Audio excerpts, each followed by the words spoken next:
My name is DeSimone from Sports Medicine Associates of South Florida. Today we're going to talk about ACL anatomic reconstruction. Here's an ACL stump with torn tissue. I'm probing it. Now you can see we're cleaning some of the stump, the base on the tibial side. We also do this on the femoral side to identify our landmarks.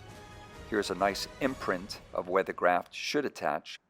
Now we will identify the insertion on the femur and mark it with a bovie. We're going to clean the proximal tibia to make sure that we have a good anatomic visualization, and again mark this with a bovie so we know exactly where we're going to drill anatomically. Here you can see a guide that we use externally.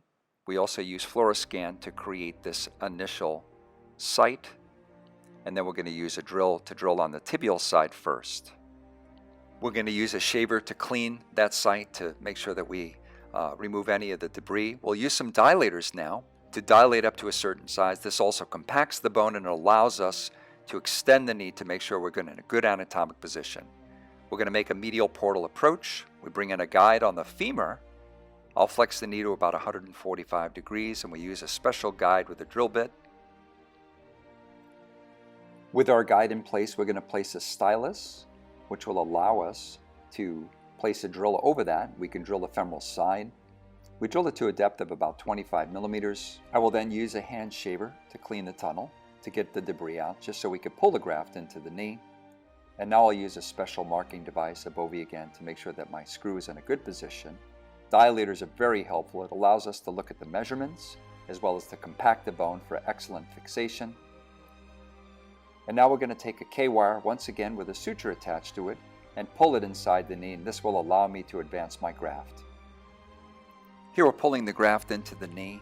You can see the dilator once again to smooth the bone and compact the bone.